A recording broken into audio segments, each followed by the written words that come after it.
నమస్కారం. ఆస్ట్రోటైమ్ ఛానల్‌కి స్వాగతం. పిల్లల జాతకంలోని చంద్రుడి ప్లేస్‌మెంట్ ద్వారా వాళ్ళ హాబీస్ కానీ, వాళ్ళ ఇంట్రెస్ట్ కానీ ఎలా తెలుసుకోవాలో ఈరోజు మనతో పాటు స్టూడియోలో జ్యోతిష విశారద, వాస్తు ఆచార్య అయిన డాక్టర్ పప్పు లలిత గారు మనతో పాటు ఉన్నారు. వారిని అడిగి తెలుసుకుందాం. నమస్కారం లలిత గారు. నమస్తే. పిల్లల్ని అన్నిట్లో పెట్టేస్తూ ఉంటారు. అవి నేర్చేసుకోవాలి, ఇవి నేర్చేసుకోవాలి అని చెప్పేసి. చాలా మందికి ఇంట్రెస్ట్ చాలా ఉంటాయి. పేరెంట్స్ ఇంట్రెస్ట్ వాళ్ళ మీద రుద్దుతూ ఉంటారు. సో, ఆ హారోస్కోప్‌లో వాళ్ళ ప్లేస్‌మెంట్ బట్టి ఎలా తెలుస్తుంది వాళ్ళ హాబీస్, వాళ్ళు ఎటువైపు వెళ్తారు అన్నది ఇంట్రెస్ట్ అది? చంద్రమా మనసో జాత అంటారు, తెలుసు కదా. పిల్లలకే కాదు, అసలు మామూలుగా కూడా మనిషి ఆనందం ఎక్కడుంది అన్నది చంద్రుడి ప్లేస్మెంట్ బట్టి తెలుస్తుంది.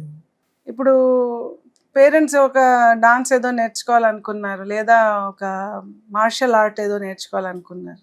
అది మార్షల్ ఆర్ట్స్ నేర్చుకునే ఇంట్రెస్ట్ ఉన్న పేరెంట్స్ పిల్లలకి మార్షల్ ఆర్ట్స్ నేర్పిద్దామని క్లాసులో జాయిన్ చేస్తే వాళ్ళు 3 రోజులు వెళ్ళి మానేస్తారు.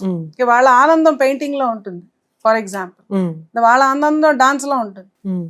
వాళ్ళు ఇది చేయలేరు, because they not enjoying it. So అది ఎలా తెలుస్తుంది అంటే, చంద్రుడు జాతకంలో ఎక్కడున్నాడో దాన్ని బట్టి పిల్లలు పెద్దలు ఎవరిదైనా ఆనందం ఎక్కడుంది, పిల్లలుగా ఉన్నప్పుడే చూసుకుంటే ఆ ట్రాక్లోని వాళ్ళని గైడ్ చేస్తే వాళ్ళు ఇష్టంగా చేస్తారు కనుక సక్సెస్ తొందరగా వస్తుంది.